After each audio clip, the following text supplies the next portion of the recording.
This is not the moon. This, what you're looking at, is the shadow of the earth as projected by the sun. But to understand the earth and its beauty, you must study the structure of the earth. And in the same way, if we are to understand the beauty of bone, to understand how it achieves its strength and how it achieves, through advancing age, progressive bone fragility, we must study the structure of bone.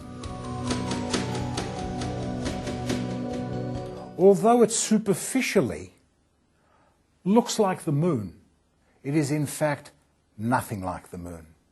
It is a living tissue. And to understand that living tissue, we need to understand that it achieves its strength through its material composition and through its structural design. The way that material is then fashioned into a three-dimensional masterpiece of biomechanical engineering. Bone is like rope.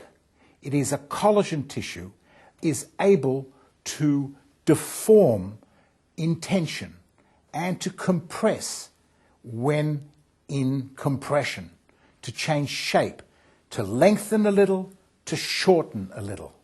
But bone must also be stiff, and this is a most important property of bone, because this is what allows us to travel on the earth against the earth's gravitational field. And to achieve stiffness, the bone is mineralized with calcium hydroxyapatite. The greater the amount of mineral, the greater will be the material stiffness. And so when we increase the material stiffness, the bone becomes more stiff, allowing structures to be held up by the bone. If the bone is too stiff, it can become brittle and crack. If it becomes too flexible, it can then stretch too much and crack. So bone must be just right for the particular function that that bone has to perform. In this example, if the bone are the antlers of a deer in mating season, the bone must not be too stiff, but it must be flexible enough to allow it to fight a suitor during the mating season. If the bone is from the inner ear, where its function is to vibrate and to transmit sound, then that bone must be very, very stiff and not bend at all. And so the mineral here is almost 90% in this particular structure. And bone sits between these two extremes. This material, the type 1 collagen, with the right amount of mineral within it, is then shaped by nature into a structure that on the one hand serves as a stiff lever, such as the long bones, such as the tibia or the femur, or more like vertebra, like a sponge that is able to contract just a little and expand a little when movement takes place in the animal kingdom.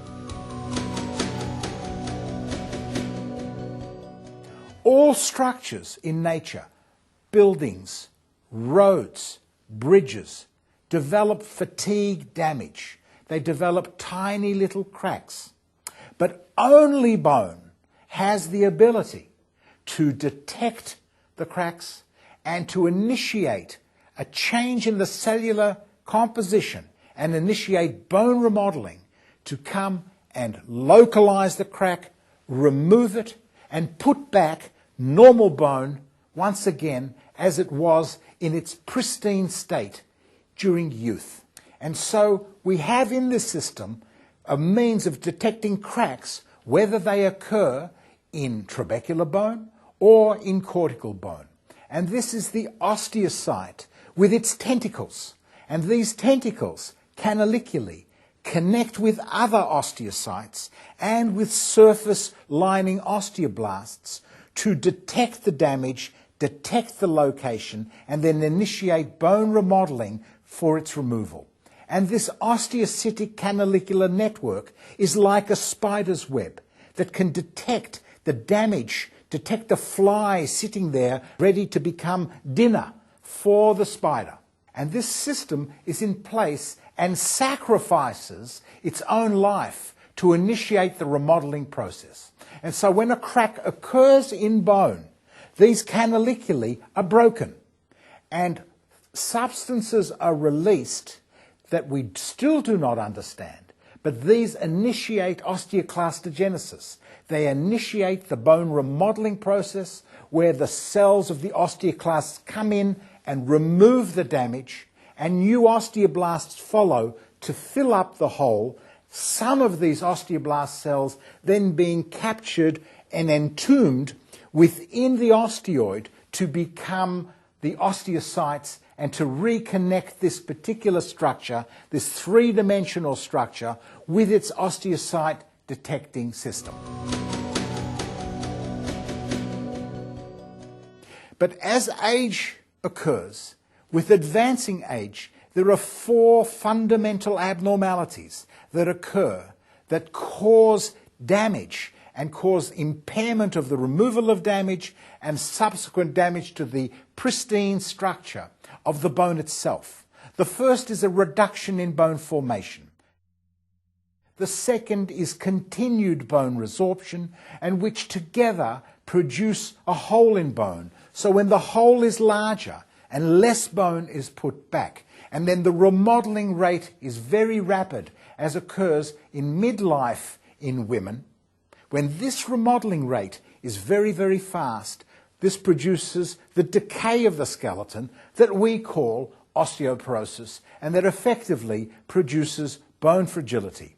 And the fourth abnormality is, whilst the resorption is taking place, destroying the inner structure of bone, a reduction in periosteal bone formation, the deposition of bone on the outside surface of bone, decreases.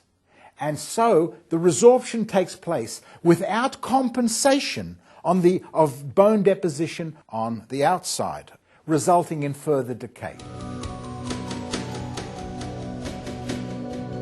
And so an ideal drug should combat each of these features that produce the decay that you see here, the loss of the sponge ability, the ability of trabecular bone to act like a sponge, and the loss of cortical bone to be very, very stiff, to allow no changes as porosity occurs on the inside and thinning of the cortices occur that allow hip fractures to occur with advancing age.